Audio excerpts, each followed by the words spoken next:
கர்த்தருடைய பரிசுத்த நாமத்திற்கு ஸ்தோத்திரம்.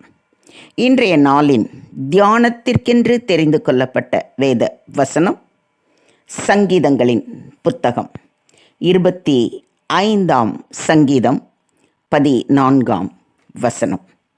சங்கீதம் 25:14. கர்த்தருடைய இரகசியம் அவருக்கு பயந்தவர்களிடத்தில் இருக்கிறது, அவர்களுக்கு தம்முடைய உடன்படிக்கையை தெரியப்படுத்துவார். ஆமென். இன்றைய தியான வசனம் தேவனின் ஆழமான நிகழ்ச்சிகளை புரிந்து கொள்ளும் பொழுது நாம் தேவன் மீது பக்தியுடன் வாழ்ந்து அவரை மதிக்கும் தேவ பக்தியில் வாழ வேண்டும் என்பதை காட்டுகிறது. கர்த்தருடைய இரகசியம் என்றால் என்ன?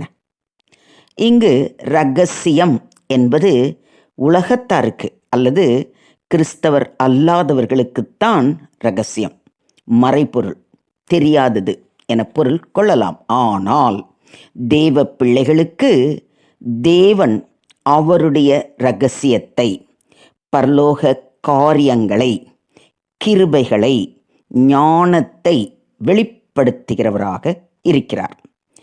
கர்த்தருடைய இரகசியம், அதாவது தேவனின் யோசனைகள், சிந்தனைகள், திட்டங்கள் பொதுவாக எல்லாருக்கும் முழுமையாக தெரியாது.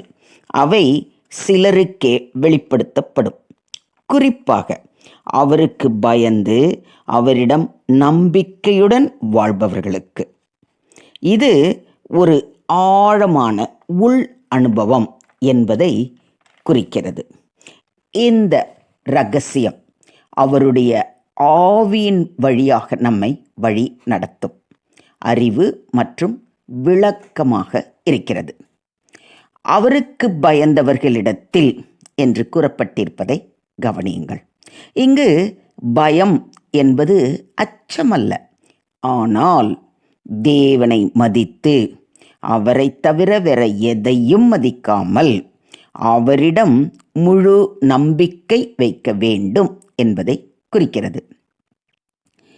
தேவனுக்கு பயந்து நடக்கும் மக்களே அவருடைய உள் சிந்தைகளை, அவருடைய சித்தத்தை அறிந்து கொள்ள முடியும். தம்முடைய உடன்படிக்கை என்பது தேவன் தமது சத்தியத்தையும் உறுதியான வாக்குறுதிகளையும் தமக்கு பயந்து நடக்கிறவர்கள் மத்தியில் வெளிப்படுத்துவார். இது அவருடைய உடன்படிக்கையின் நம்பிக்கை மற்றும் அவருடன் கொண்ட உறவை அருமையாக விளக்கும். தேவனின் பாதுகாப்பு, ஆசீர்வாதங்கள் மற்றும் வழிகாட்டுதல்கள் அவருக்கு பயந்து நடக்கும் மக்களுக்கு வழங்கப்படும் என்று இன்றைய தியான வசனம் மிக தெளிவாக அறிவுறுத்துகிறது. மேலும் தேவனை மதித்து அவரிடத்தில் பயபக்தியோடு நடக்கிறவர்களுக்கு அவர் தமது ஆழமான சத்தியங்களையும் வாக்குறுதிகளையும் வெளிப்படுத்துவார் என்று உறுதியளிக்கப்பட்டிருக்கிறது. நாம் தேவனுக்கு பயந்து நடக்கிற பிள்ளைகளாக இருக்கிறோமா? பல நேரங்களில் நம் தேவனுடைய சித்தம் என்ன என்பது புரியாமல் கலங்கி நிற்கிறோம். அதற்கு காரணம் நாம் இன்னும் தேவனுடனான உறவில் பலப்படவில்லை என்றுதானே அர்த்தம்.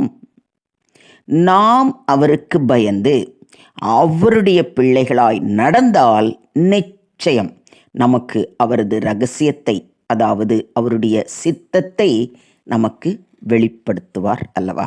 இதை விசுவாசிக்கிறீங்களா?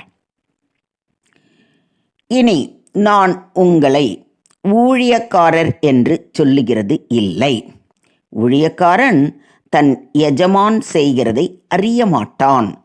நான் உங்களை சிநேகிதர் என்கிறேன், ஏனெனில் என் பிதாவின் இடத்தில் நான் கேள்விப்பட்ட எல்லாவற்றையும் உங்களுக்கு அறிவித்தேன் என்று நம்முடைய ஆண்டவராகிய இயேசு கிறிஸ்து சொல்வதிலிருந்து நாம் தேவனுடன் நெருங்கிய உறவில் நல்ல சிநேகிதியாக இருக்கும்போதுதான் அவர் நமக்கு எல்லாவற்றையும் வெளிப்படுத்துவார் என்பது தெளிவாகிறது அல்லவா? நம் தேவனுடனான உறவு எப்படி இருக்கிறது? இயேசு தம்முடைய சீஷர்களுக்கு பிதாவின் திட்டங்களை தெரியப்படுத்தியது போல நாமும் அவருக்கு நல்ல நட்புடனும் அன்புடனும் நெருக்கமாக இருந்தால் நமக்கும் அவருடைய சித்தத்தை வெளிப்படுத்துவார். இதை ஒத்துக்கிறீங்களா? கர்த்தராகிய ஆண்டவர் தீர்க்கதரிசிகளாகிய தம்முடைய ஊழியக்காரருக்கு தமது இரகசியத்தை வெளிப்படுத்தாமல் ஒரு காரியத்தையும் செய்யார் என்று ஆமோஸ் தீர்க்கதரிசி கூறுவதை கவனியுங்கள். நாமும் தேவனுக்கு உண்மையும் உத்தமமுமான ஊழியக்காரர்களாக அவருக்கு ஊழியம் செய்தால் நிச்சயம் நமக்கும் தம்முடைய இரகசியத்தை வெளிப்படுத்துவார். இதையும் ஒத்துக்கிறீங்களா? தேவன் தம்மில் அன்பு கூறுகிறவர்களுக்கு ஆயத்தம் பண்ணினவைகளை கண் காணவும் இல்லை, காது கேட்கவும் இல்லை, அவைகள் மனுஷனுடைய இருதயத்தில் தோன்றவும் இல்லை. நமக்கோ தேவன் அவைகளை தமது ஆவியினாலே வெளிப்படுத்தினார் என்று பவுலடிகளார் சொன்னது போல, தேவனிடத்தில் அன்புள்ளவர்களாய் நாம் இருக்கும் பொழுது நமக்கும் தமது ஆவியினாலே வெளிப்படுத்துவார்.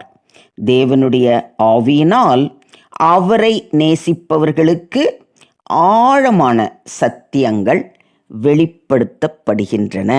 இதையும் விசுவாசிக்கிறீங்களா? பரலோக ராஜ்யத்தின் இரகசியங்களை அறியும்படி உங்களுக்கு அருளப்பட்டது, அவர்களுக்கோ அருளப்படவில்லை என்று நம்முடைய ஆண்டவராகிய இயேசு கிறிஸ்து கூறியுள்ளதை விசுவாசியுங்கள். நமக்கு அந்த பாக்கியத்தை தந்த தேவன் அற்புதமானவர், நம்மேல் அன்புள்ள தேவன்.